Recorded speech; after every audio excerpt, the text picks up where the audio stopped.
Diyos na buhay. Amen. Dapat po ang mga nagtutuli sa Diyos ay mga taong buhay din. Amen. So, ngayon nga pong buwan na to ng August, mga kapatid, ang ating pong tema ng ating pong pag-uusap ay may kinalaman po sa biyaya. So, napakaganda po ng awit kanina. Sukdulang biyaya. Amen. So, talagang iba talaga kapag dinamnam natin mabuti ang salita po ng Diyos. Amen. Sabi ko nga, napakaganda ng awit kasi tugmang-tugma sa ating tema sa buwan na ito. So sa hindi ko pagtatagal, nais ko pong mangaral sa salita ng Diyos na meron pong pamagat living in God's sovereign and sustaining grace. Amen. Sa Tagalog, mabuhay yan, sa makapangyarihan at umaalalay na biyaya ng ating Panginoong Diyos. Amen. So pakibasa nga po, Jeremiah 32 verses 36 hanggang 40.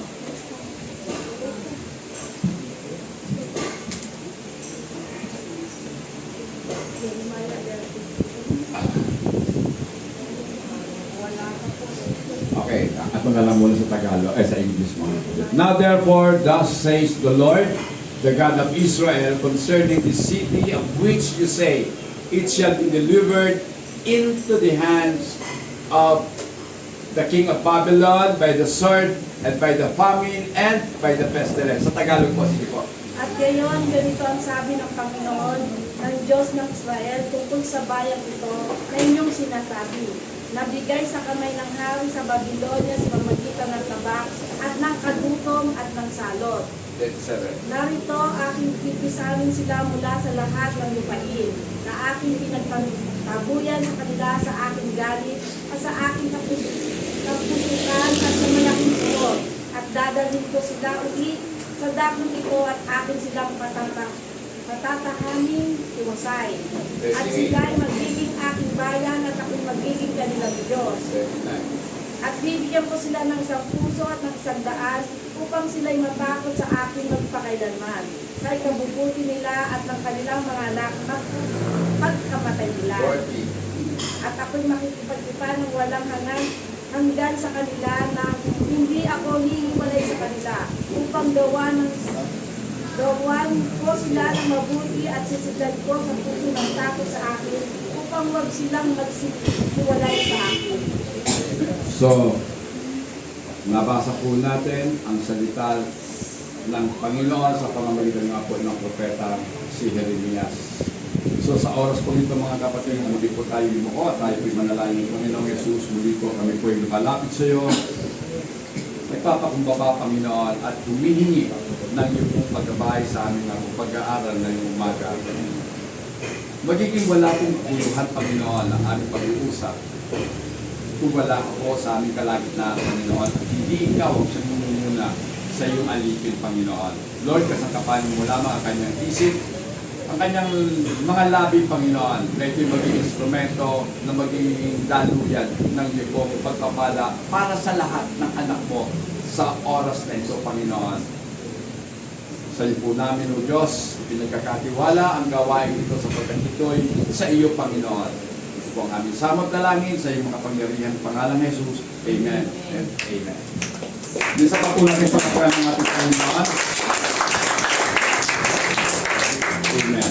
So, ang konsepto po na kung saan binabanggit po dito ang pagtitiwala sa Diyos ng buong buo na siya bilang Diyos ang siyang may kontrol ng ating pong buhay, maging ng mga circumstansyang nakapaligid dito. Kasama na po dito ang mga pagsubok, amen, yung trials, at siya nga rin po ang hahawak sa atin hanggang doon sa lumakad tayo sa pinakamadilim na bahagi ng ating pong buhay. Mga kapatid, lagi po natin tatandaan, ang Diyos nga po natin ang siyang may kontrol ng lahat ng uri o lahat po ng buhay na meron sa mundo ito. maging ng mga pangyayari sa ating pong kapaligiran. Lahat po ng yan ay tangan ng ating Panginoon. At ito po ay nagpapatibay na ang biyaya ng Diyos ay hindi lamang po ito ating kalasag upang hadlangan ang anumang kahirapan ng buhay. Bagamat ganito po talaga ang kadalasang mga pangyayari. Amen. Na para bagang ang biyaya ng Diyos ang nagiging kalasag po natin. Pero mga kapatid, ang biyaya rin ng Diyos ang siyang nagbibigay ng order at isinasaayos niya maging ang sukatan ng ating pong kahirapan, ng ating pong kasakitan, at maging habang tayo'y naglalakbay sa pinakamadilim na bahagi ng ating buhay, naroroon ang biyaya ng Diyos na handang umalalay sa atin. Amen. Mga kapatid, gusto ko pong patunayan na ang Diyos nga po ay hindi talaga hindi niya hinahadlangan na tayo po'y makaranas ng mga kapagsubukan, ng mga kahirapan. Bahagi po yan ng kanyang biyaya. Amen. Akala kasi ng tao, pag pinag-usapan ng biyaya, talagang maganda ang pamumuhay ng mga Christian. At ito nga po ang kadalasang mapapakinggan po natin sa mga pangangaral ng sa pulpito. Na kapag ikaw ay naging mananampalataya ni Kristo, free ka na sa mga kahirapan. Mamaya po dadaanan natin yan. Kung talaga bang free ang mga Christian. Puntahan na po natin yung unang magiging paksa ng ating pag-uusap. Pain ordained and restrained by grace. Tingnan nyo ha. Yung sakit. Yan. Pain nga, sakit yun, di ba? Yung sakit ay itinakda talaga ng ating Panginoon. At kasabay ng kanyang pagtakda ng sakit na ito sa pamamagitan ng biyaya, nandoon din po ang pag-alalay ng ating Panginoon. God's sovereignty allows or design our suffering for a holy purpose. Lagi nating tatandaan, sino ba dito ang hindi nahihirapan sa buhay? Taas po ang kamay. Nung hindi nahihirapan, dahil Christian ka na. So, patunay lamang po yan mga kapatid, na kahit Christian ka na, at dahil Christian ka na, mararanasan mo ang ibayong hirap ng buhay. Lagi natin tatandaan, hinahayaan, pinapayagan ng ating Panginoon na danasin natin ang mga kahirapan. Amen? At ito nga po ay dinisenyo ng Diyos para sa iisang layunin. Ano bang layunin na yan mga kapatid? Upang lalo po tayong magtiwala sa Diyos. Subalit, sa pagpapahintulot ng Diyos na tayo po ay dumaan sa hirap, sa sobrang hirap ng buhay, kasama po dito ang pagbibigay niya sa kahirapan ng limitasyon. Amen. So may limit po ang Diyos. Kaya nga, nire-restrain ng Diyos ang hirap na maranasan natin. O nararanasan natin sapagkat alam ng Diyos ang ating kakayanan kung hanggang saan lang talaga tayo. Pero the more nakakayanin mo na, the more na mabibigat na pagsubok ang ibibigay sa iyo ng ating Panginoon. God chose hard paths to teach us how much we need Him. Ginagamit po ng Diyos yung mga pagsubok, yung mga mabibigat na daan. Kumbaga, yung mga sobrang bigat ng mga problema ng buhay ng tao upang ang tao po'y turuan ng Diyos kung paano niya higit nakakailanganin ang tulong ng Diyos. Isaiah chapter 40 verse 29, pakibasa po. Siya'y nagbigay ng lakas sa mahina at sa kanya na walang kapangyarihan ay dinadagdagan niya ng kalakasan. He gives power to the weak. So ang Diyos po ang nagbibigay ng lakas doon sa mga mahihina And to those who have no might, He increases strength. Sila na mga walang lakas ay dinadagdagan ng Panginoon ng lakas. So paano natin matitiyak na tayo ngay malakas na kung hindi naman tayo idadaan ng Diyos sa mga pagsubok? Amen? Kasi dito po napapatunayan ng Diyos kung hanggang saan natin siya kamahal. Handa ba tayong mag-alay ng ating buhay sa Diyos? Amen. Tanong, pinakamabigat na tanong. Kasi yung nga lang pag-attend ng Sunday, wala ka. Ngayon, iaalay mo pa ang buhay mo para sa Diyos, sinungaling ka. Amen? Sinungaling po yung mga tao na nagsasabi, oo, Pastor, kaya kong ibigay ang buhay ko. Ha? Umulan-ulan lang nga lang, wala ka na. Oh, paano pa? Kung buhay na pinag-uusapan. Kaya nga mga kapatid, bawat pagsubok na dumarating sa ating mga buhay, tandaan po natin na bawat pagsubok na dumarating sa buhay natin ay kakikitaan po natin ng buong pagmamahal ng Diyos na sinusubok tayo. Amen. At itong pagsubok na ito ay isang matalino o galing po sa isang matalinong Diyos na ang tanging layunin sa atin ay mabigyan tayo ng mas lalo pang lakas, mas lalo pang pagtitiwala sa Kanya. Amen. Dahil ang buhay po natin ay hindi po tsambahan. Amen? Ang buhay po natin ay hindi po meaningless, kundi ang buhay po natin ay punong-puno ng kahulugan. Amen? Kaya nga, mas lalo po nating maa-appreciate ang ating Panginoon kapag tayo po ay nakararanas ng hirap. And then, nalagpasan po natin yon. Sabihin mo, ay Panginoon, salamat sa sudulang biyaya na ibinigay mo sa amin. Amen.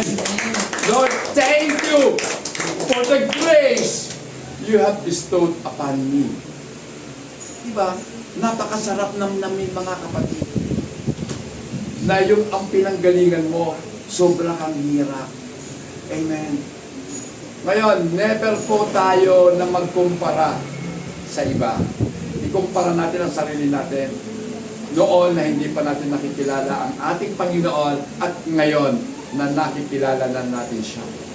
Oo, mahirap ang buhay ng isang Kristiyano. Bakit mahirap? Kasi ipapamuhay natin ang salita ng Diyos. Napakadali lang naman makipamuhay kasama ng sanlibutan. Madali pong makipagkompromiso sa mundo. Tama ba ako? Ay, okay lang naman eh. Hindi naman bawal ang kumain ng dilugar. Kain na tayo. O, di ba? Meron pa nga mga pastor na nagtuturo, hindi masama ang uminom ng alak. Sabi ko, wow, grabe sila. Hindi raw masama ang uminom ng alak. Ang katuwiran nila, si Pablo. Pinagsabihan si Timoteo, Timoteo, huwag tubig lang ang iyong inumin. Uminom ka rin ng konti. Pero konti lang yung sinasabi doon, ha? Sabi, kung uminom ka ng konting alak sapagkat mainam yan sa iyong kalusugan. So, ang alak na iniinom ni Timoteo ay para sa kanyang kalusugan. For health reason, kaya sinabi ni Pablo, uminom ka. Inis mo, ano kayang sakit ni Timoteo? Siguro madalas siyang sigmurain. O diba? Siguro pag taglamig na. Kasi mga kapatid, isipin natin, sa Middle East, pag panahon po ng winter, malamig talaga. Amen? Pero pag panahon ng summer, sobrang init naman talaga. Pero pag winter, siyempre sisimurahin ka nga. Kaya konting alak. At mind you mga kapatid, ang alak na iniinom nila, hindi katulad ng iniinom natin dito. Amen? Fermented grapes po yun. Yung grape juice na matagal na itinago. Yan. Kaya fermented na yon. So So kaya meron na siyang content ng alcohol. Pero tayo, pag uminom tayo ng alak talaga dito, lasingan. Amen? So doon hindi. Kaya nga sabi ko nga, bakit? So madali talaga makipag-compromise. Pakibasa nga po. Kasi ang buhay natin, punong-puno po talaga ng pagsubok. James chapter 1, verse 2 hanggang 4. Mga kapatid ko, ituring ninyong buong kagalakan kapag kayo'y nahaharap sa sari-saring pagsubok. Yamang inyong nalalaman na ang pagsubok sa inyong pananampalataya ay nagbubunga ng pagtitiis.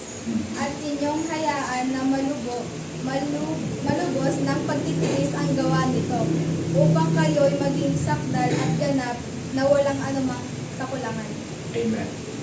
So, mga kapatid, malamang, lahat tayo dito may kulang.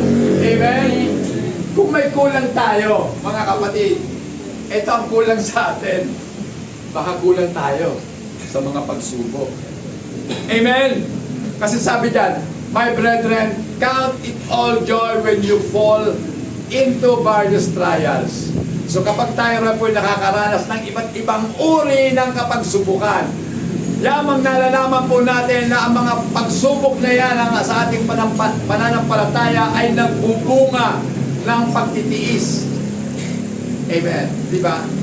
Pag sinusubo ka ba, nagwawala ka na. O nagtitiis ka lang, nagtitiis ka lang doon. Panginoon, tulungan mo po ako na makayanan ko ang mga pagsubok na ito. Hindi yung prayer natin, Lord, bakit ako nakararanas ng pagsubok na ganito? Sa halip sabihin natin, Lord, tulungan mo po ako, Panginoon. Kasi yung pong pagtitiis natin, ay meron daw po itong sakdal na gawa sa buhay po natin. Meron siyang ginagawa sa buhay po natin. So ano bang ginagawa ng pagtitiis natin?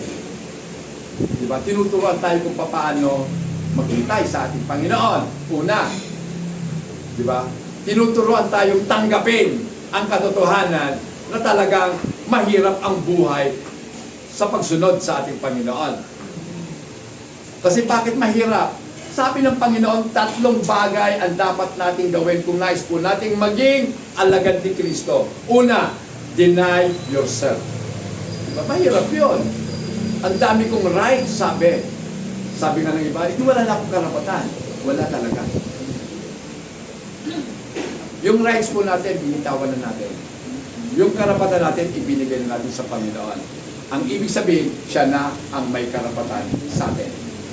Then, ano sabi pa ng Panginoon? Take up your cross. Meron pa naman nagpapasan ng krus na napakagaan. Siyempre, pag sinabing krus, simbolo po yun o instrumento ng kamatayan. So, papasanin mo pa yun. Take up your cross. Daily, araw-araw mong papasanin yun. Then, ano pang sabi? Follow me. Sumunod sa Panginoon. So kung susunod tayo sa Panginoon, tayo ba nagsasabi, Lord, dito ka dumaan? Siyempre hindi. Alam niyo ba kung anong uri ng daan ang dinaanan ng ating Panginoon? Ate ko, di ba kinakanta natin ng pagmalaraw? Via Dolorosa. Landas ng paghihirap. So mga kapatid, kung ang Panginoon naglakad sa landas ng paghihirap, at ang sabi niya, walang alipin na hihigit sa kanyang Panginoon, so bakit tayo hindi kayang lumakad doon? So kaya po natin. Katulad ng sinabi ni Pablo, I can do all things through Christ who strengthens me. Bakit? Kasi mahina tayo, siya yung lakas natin, magagawa nating lakaran. Magagawa natin patahin ang pasanin na iniatang sa atin ng ating Panginoon. Amen. So, weakness and humility become the good soil where faith matures. So, mahalaga mga kapatid, na kung tayo po ay sumasampalataya at nagtitiwala sa Diyos, dapat dumating po tayo sa maturity. Pakibasa po, 1 Corinthians chapter 1, verse 20 to 29. Sapagkat tinignan ninyo ang inyong pagkatawag, mga kapatid, kaunti sa inyo ang matatalino ayon sa pananampalataya ng tao. Hindi marami ang mga pangyarihan, hindi marami ang isinilang na marangal. Kundi Diyos ang mga bagay na kahangalan sa sanlibutan upang kanyang tiyain ang matatalino. Pinili ng Diyos ang mga bagay na mahihina sa sanlibutan upang kanyang hiyain ang malalakas. Pinili ng Diyos ang mga bagay na mababa at hinahamak sa sanlibutan, maging ang mga bagay na walang halaga upang kawalang saysay ang mga bagay na mahalaga, upang walang sino man ang magmalaki sa harap ng Diyos. So, sa katotohanan mga kapatid, walang sino man ang dapat magmalaki sa harapan ng Diyos. Bakit? Unang-una, kaya ka naging Kristiyano, tinawag ka lang ng Diyos. Ikalawa, pinili ka ng Diyos. So, meron pa tayo ambag doon? Wala. Amen. Hindi naman tayo nagpresenta na, Panginoon, tawagin mo ako. Gumagawa ako ng mabuti. Nag-aabuloy ako. Walang ganun mga kapatid. Sabi nga, ang biyaya is unmerited favor na ibinibigay sa isang makasalanan ng Diyos na ating pinagkasalaan. Amen? Yun yung biyaya. So mga kapatid, unawain po natin mabuti. Ang ating kaligtasan ay dahil lamang sa biyaya ng Diyos. Dahil sa biyayang yan, ibinigay sa atin ang pananampalataya. Amen. Kasi kalakip ng biyaya, yung faith, na dapat po natin panghawakang mabuti. Because without faith, lahat ng gagawin natin ay kasalanan. Amen. Without faith, it is impossible to please God. Amen. So napakahalaga mga kapatid. Dahil sino ba naman tayo para piliin ng Diyos? Sige nga po, meron pa tayong dapat ipagmalaga sa Diyos? Wala. Hindi ako matalino. Ako'y hindi malakas. Ako'y mahina nga.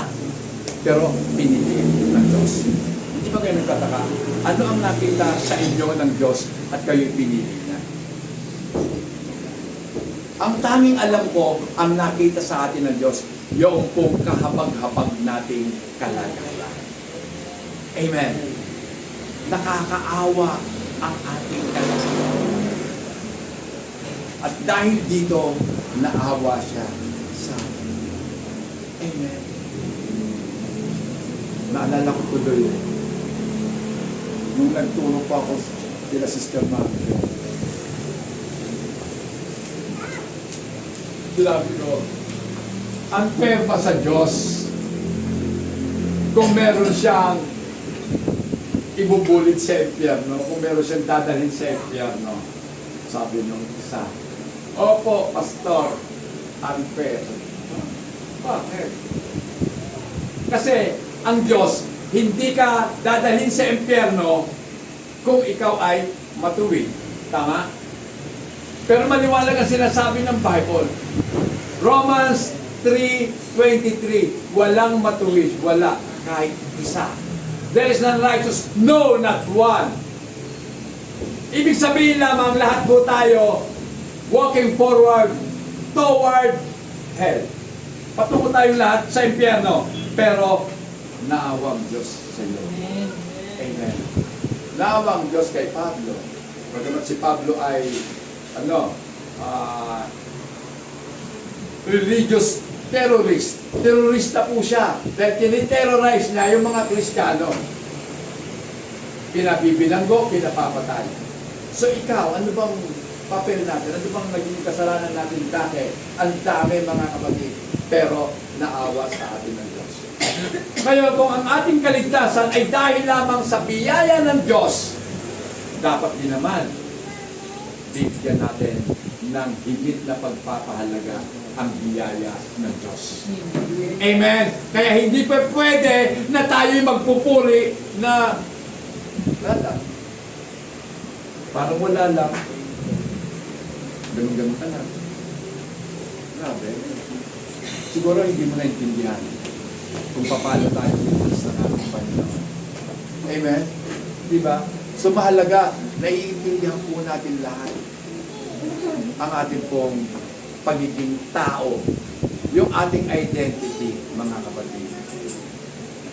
So, puntahan na po natin yung saan pa? Next pa. Yan. God knows exactly the measures of our limitation. Mga kapatid, ito po yung nakatutuwa sa ating Panginoon. Kahit hindi man natin sabihin, dahil ang totoo, tayo nga mismo, hindi natin alam ang ating kakayanan. Amen? Hindi natin alam kung ano yung limitasyon ng ating pananampalataya. Diba? Yung limitation ng ating pong galit. Oh, diba? Baka bigla ka na lang umusok. Ang amin nga po ngayong ano dito, sigaw lagi, bawal magalit, baka maestro. Amen? Tama naman yan, di ba? Bawal kang magalit. Pero kung anak ka na ng Diyos, alam mo na kung saan ka lulugar. Dapat alamin mo yung sukat ng iyong limitasyon. So lahat po tayo may limitation. Amen? So, hindi kailanman dapat yung nalumagpas ka sa sukat na yon. At alam ng Diyos yan. Kaya hindi po tayo binibigyan ng Diyos ng higit pa sa ating makakaya. Amen. So, kung meron kang pagsubok at sasabihin mo, hindi ko kaya, napakahirap. Lagi mo tatandaan, hindi ibibigay kung hindi mo kaya. So, ibig sabihin, kaya mo. Kaya ibinigay ng Diyos. So ano ngayon ang gagawin mo? Sabi nga po ni James, ang nagkukulang ng kaalaman, humingi siya sa Diyos. At siya'y bibigyan at kayo naman ang Diyos ay hindi nanunumbat. So we just need wisdom para maintindihan po natin yung mga kaganapan sa ating pong mga buhay. Amen. His grace sustains us in our suffering to keep us from crashing down. Ayaw kasi ng Diyos na nakikita ang kanyang mga anak na napipiga ng gusto o na sa kanyang pagkadapa hindi na siya makakabangon. Amen. Alam niyo ba mga kapatid, kaya nga mahalaga ang fellowship. Kasi mahirap mag-isa.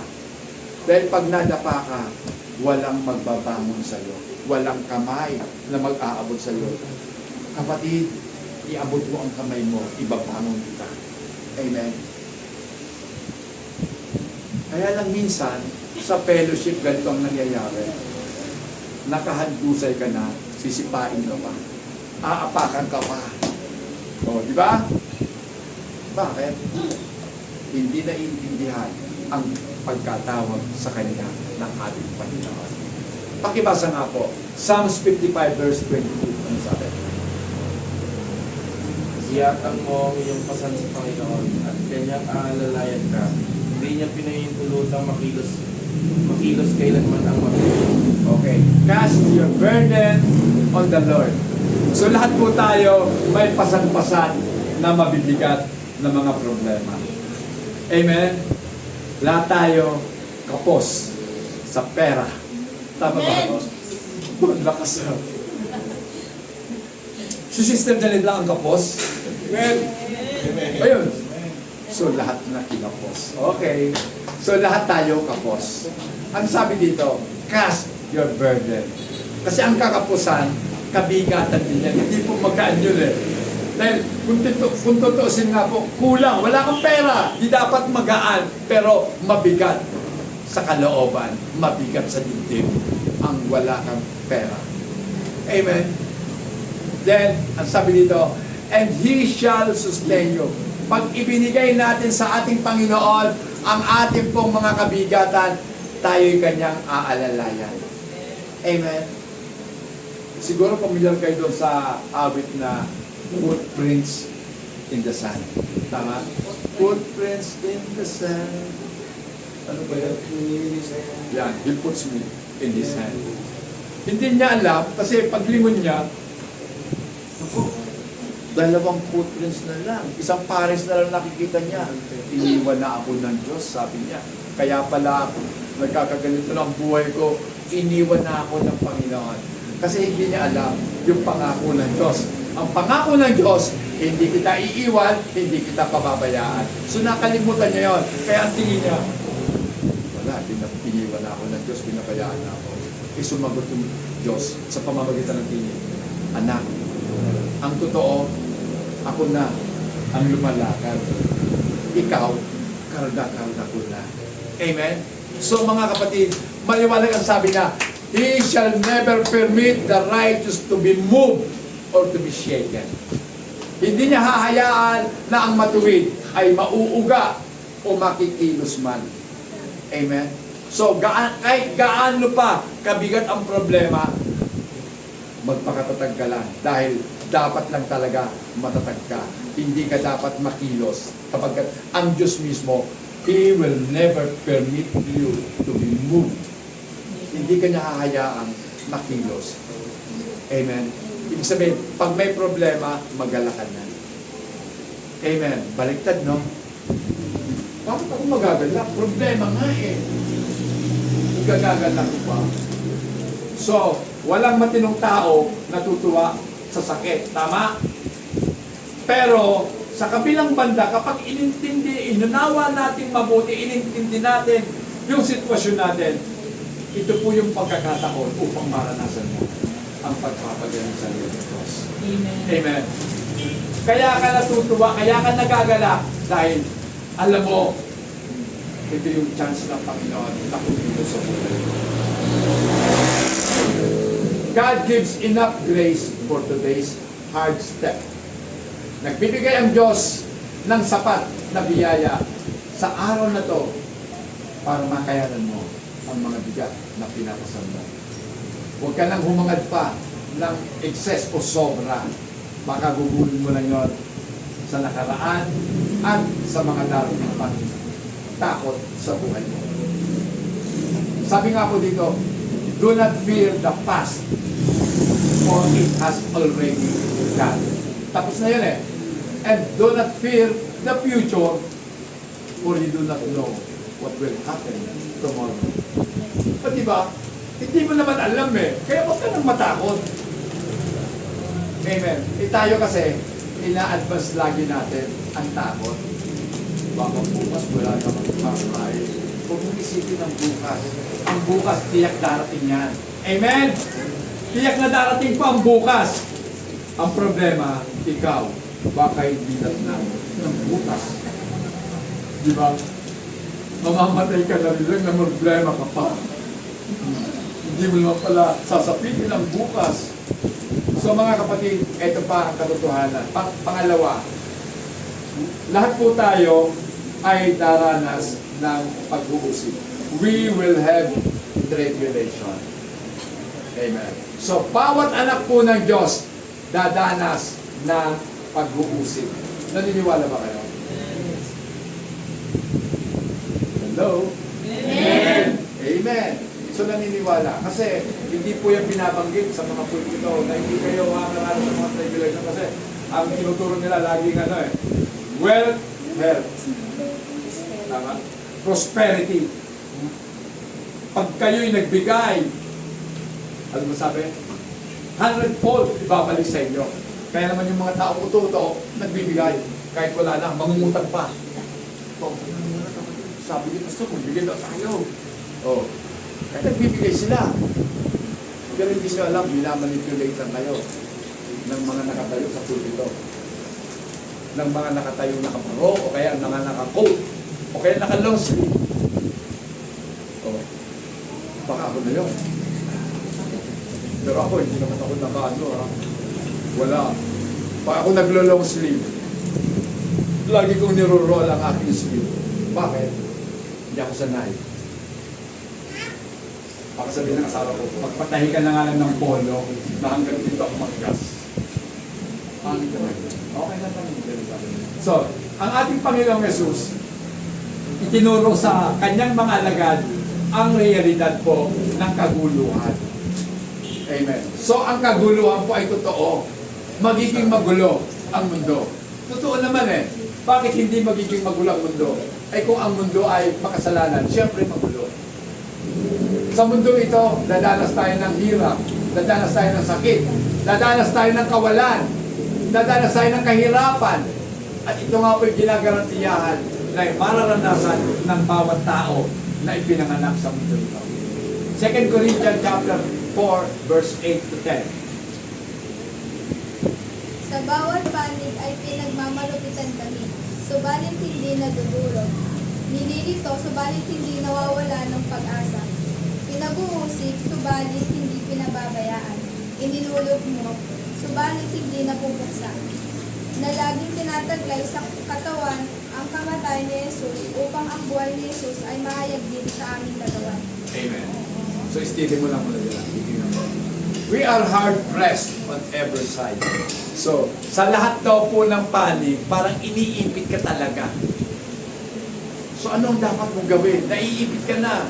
Sa harap, sa likod, sa kanan, sa kaliwa, merong umiipit sa'yo. So, wala ka ng ibang magagawa. Pero ang sabi dyan ni Paul, and yet not crushed. Hindi ka nadudurog. Hindi ka napipisa. Pagamat iniipit ka, hindi ka napipisa. Ano nga problema? Yan po ang ginagawa sa tao. Pinaparalyze ang tao para hindi makakilos. Amen? Hindi ka pa nga nai-stroke, problema pa lang, paralyzed ka na kaagad. Ano ito? Oh. Ang mundo, nililito tayo. Amen? Kasi, sabi nga naparito sa Satanas upang mandaya. Dadayain ka para malito ka. Uy, mukhang totoo dito Dito na nga lang ako. Oh. Kasi, nagtuturo din naman ang iisang Diyos. Oh, di ba? Iisang Diyos. Oh. Pero ang hindi nila alam, yung kalooban. Ano ba yung kalooban ng tagapagturo?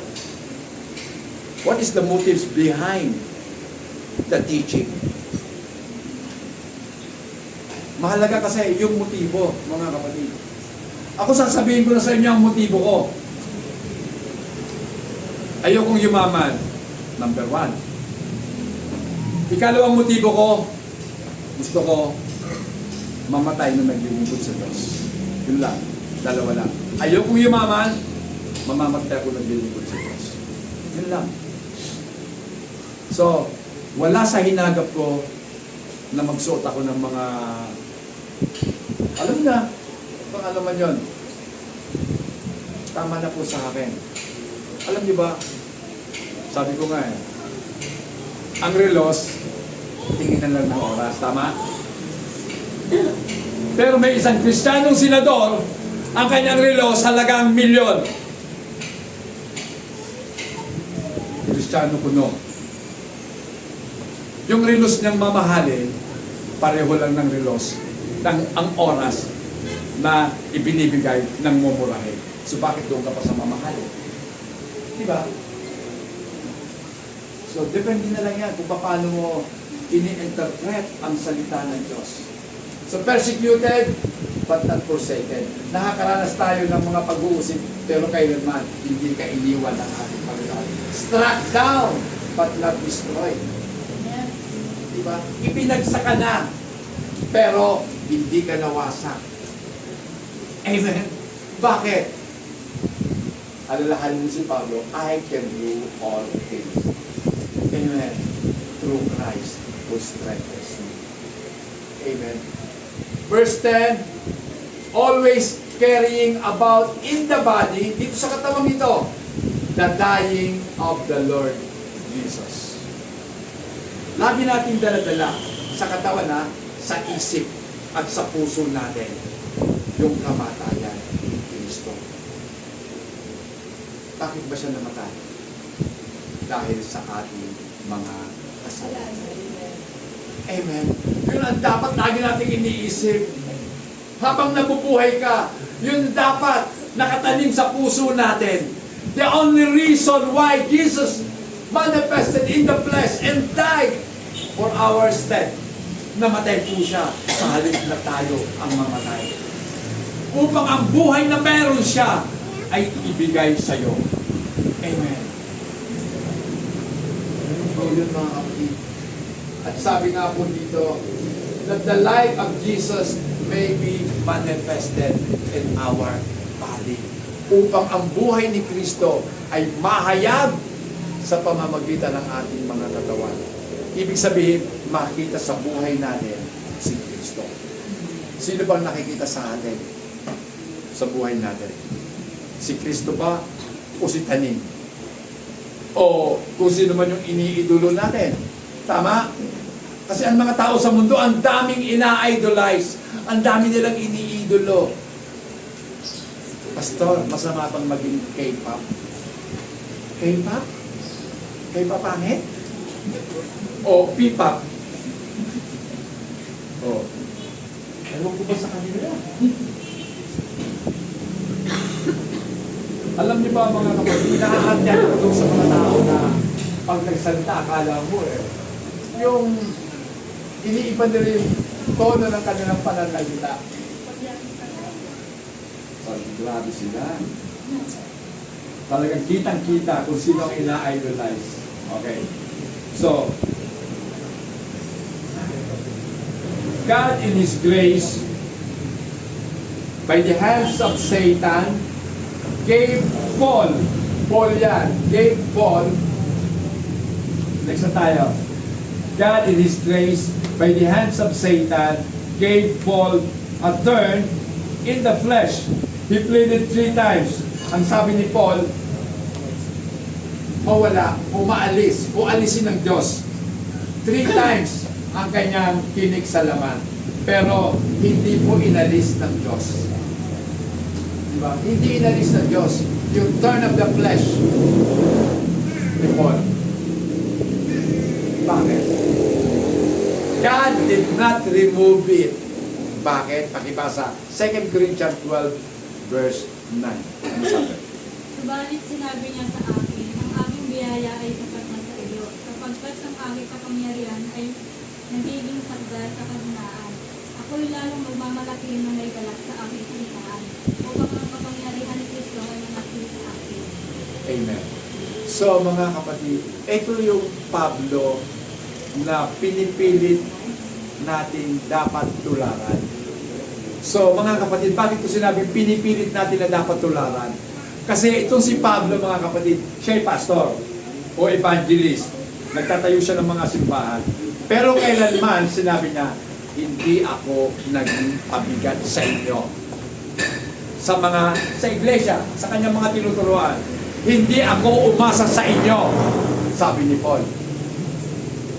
Sa pamamagitan ng aking mga kamay, nagtatrabaho ako upang mapakain ko ang sarili ko at yung mga kasama ko.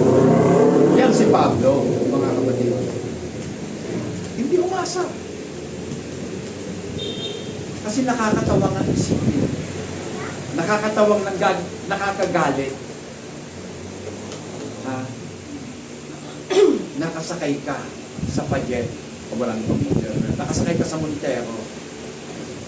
Yung Monterong yun na sinasakyan mo ay bunga lang ng mga kaloob ng mga kapatid mo.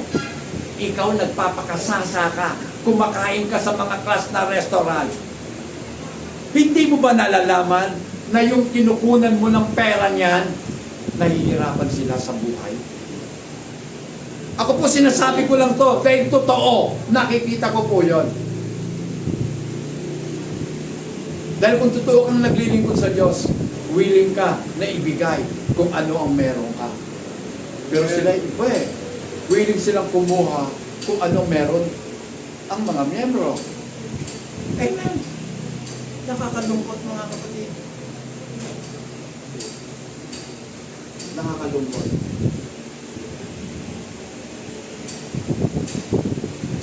Pero iniisip ko yun, ang galing nilang magsalita. Ang galing nilang mang-uto ng tao. Pero sabi ko nga, si Kristo, parang kakong magsalita. At kailanman nakita ko, ang Panginoon, dapat talaga natin tularan. Amen. Hindi siya mukhang pera. Hindi mukhang pera, Panginoon. Hindi na siya umahawak ng pera Sino bang may hawak ng pera? Si Judas. Anong nangyayari kay Judas? Yun po yun, mga po tayo magiging maingat. Ito po ang pwede mangyari, mga kapatid. And we know God is so kind. Alam natin na ang Diyos po natin ay napakabait. Siya'y napakarunong. Siya'y napakamakapangyarihan.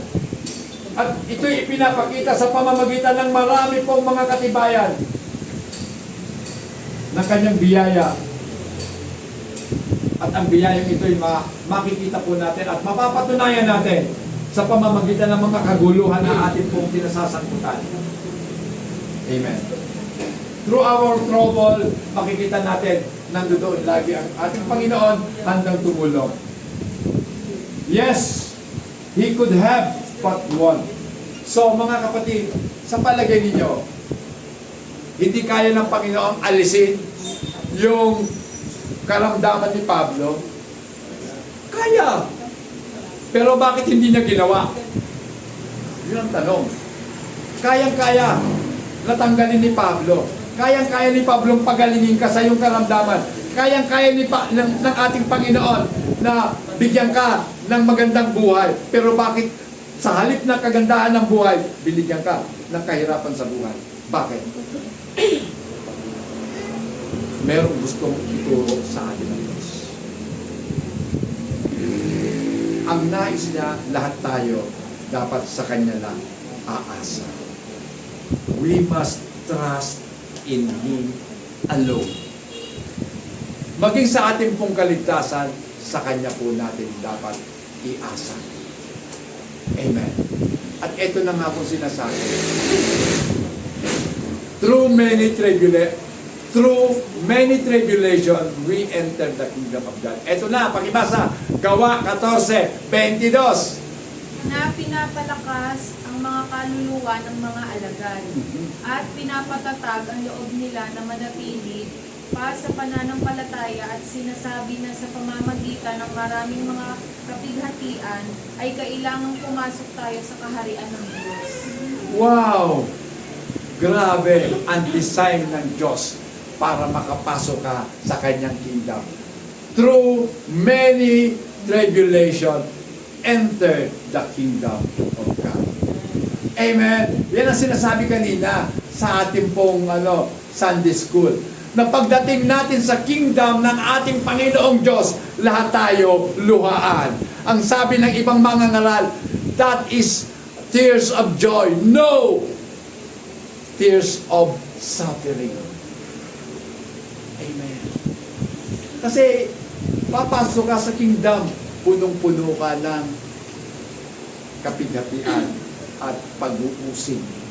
Tribulation nga pag-uusig. Diba? Pero anong sabi? Sa Revelation, pupunasan ng Diyos ang iyong mga luha sa iyong mga mata. Pupunasan niya. Amen. So mga kapatid, yan po yung patunay.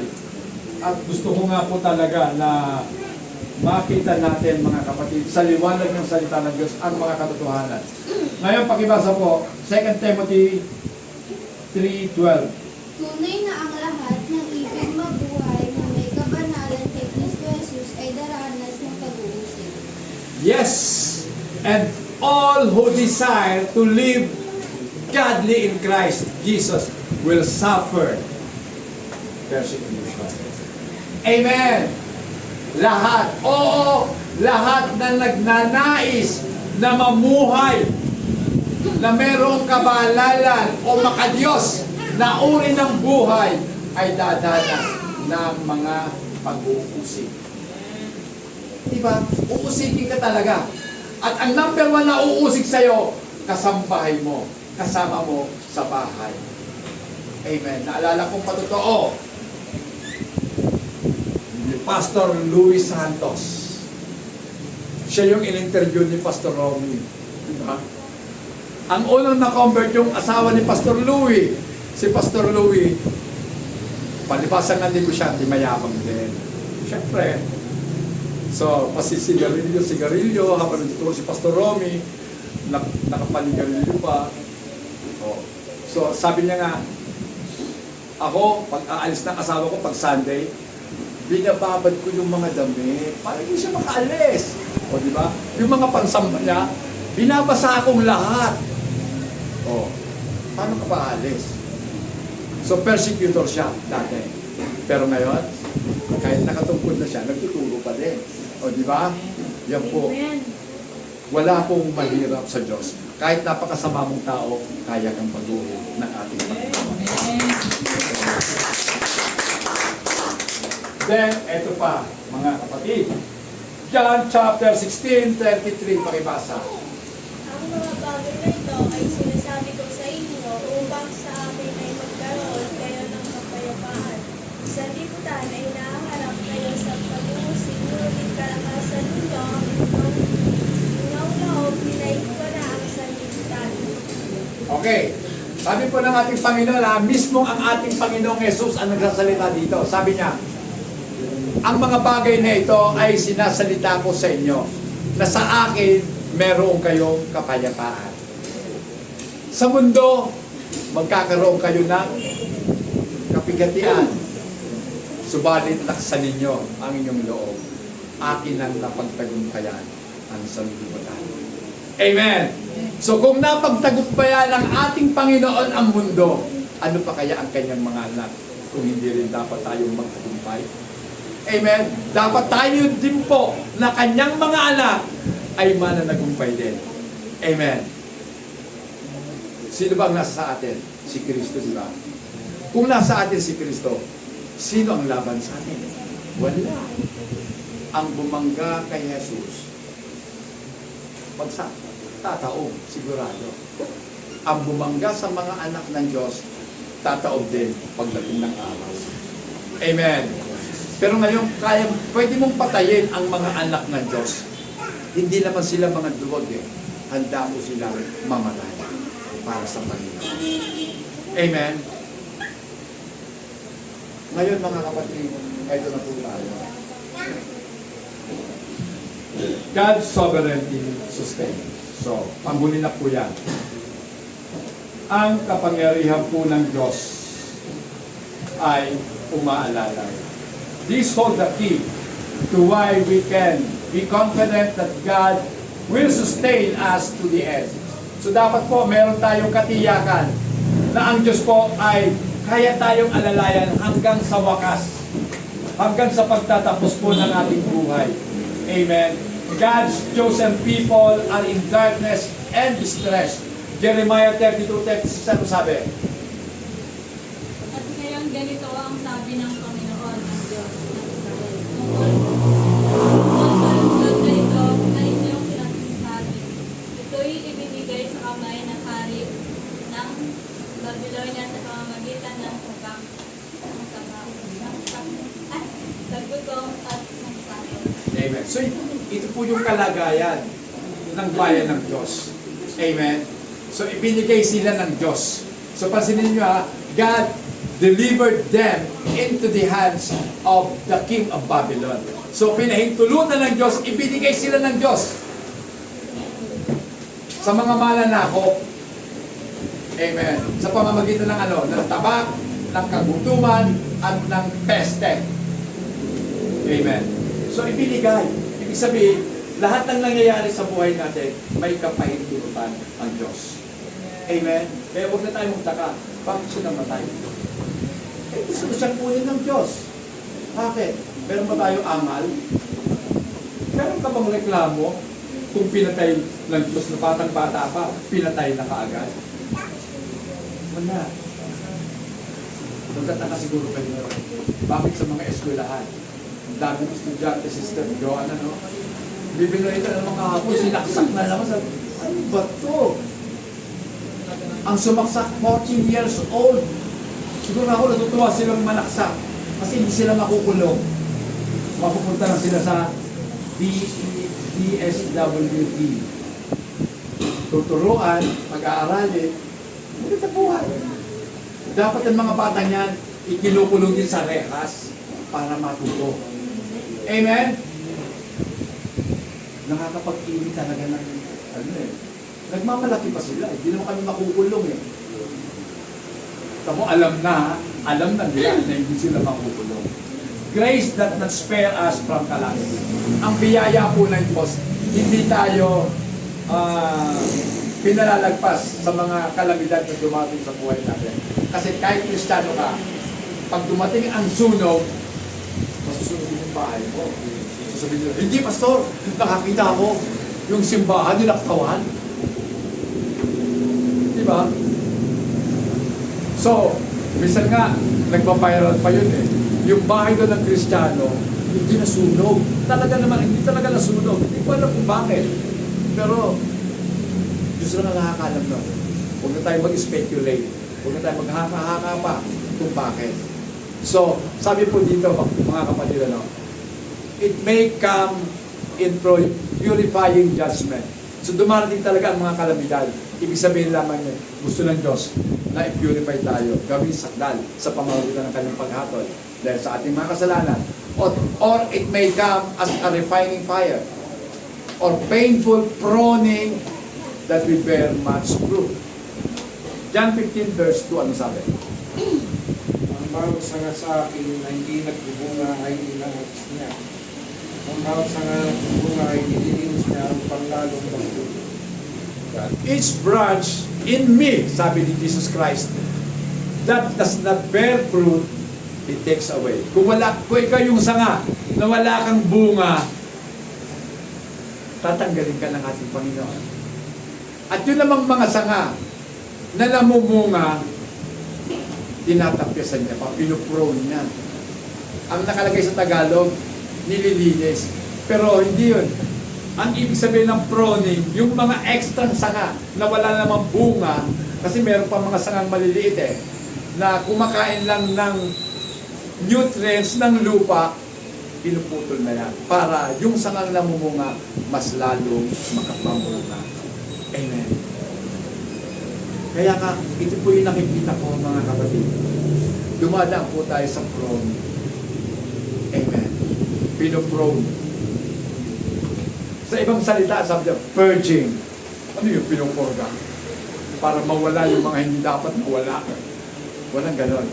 Alam ko, may purging lang sa Cambodia. Sa panahon ni Pol Pot, millions na mga tao, lalo na yung mga nakasalamin, pinapatay ni Pol Pot. Bakit? Bukharo kasi intelihente.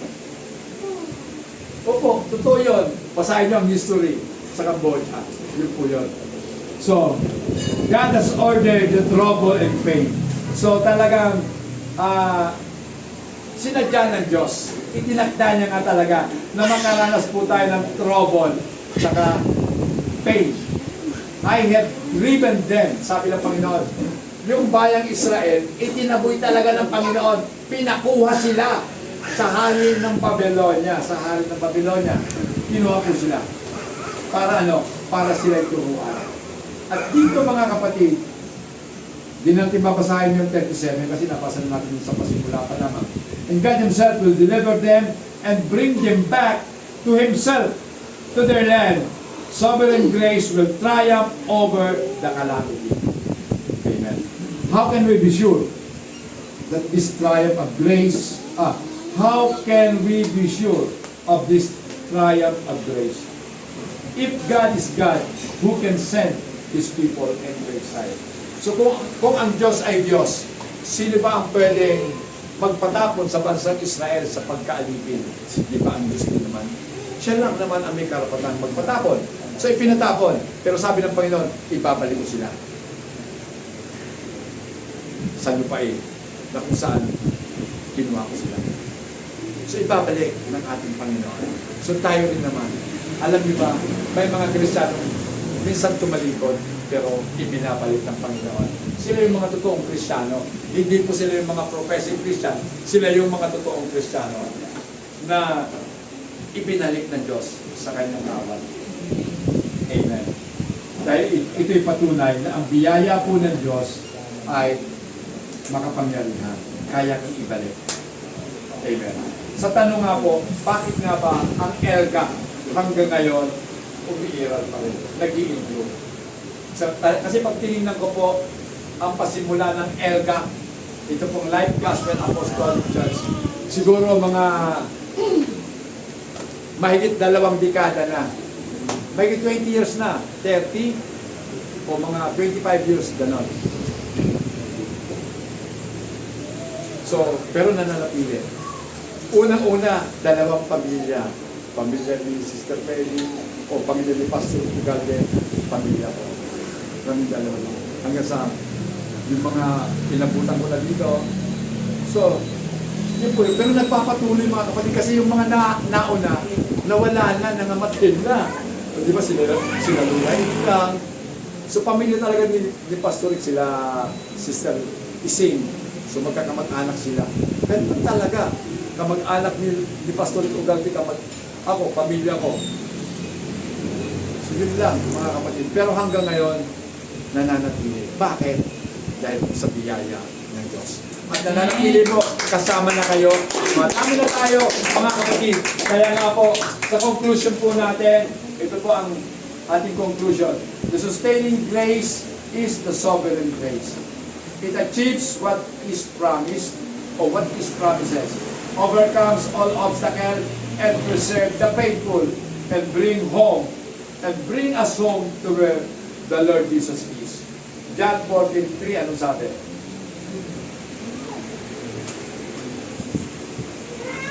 John 14:3, ito. And if I go and prepare a place for you, I will come again. Sabi ng ating Panginoong Jesus, I will come again and receive you to myself, that where I am, there you may be also. Sa Tagalog po.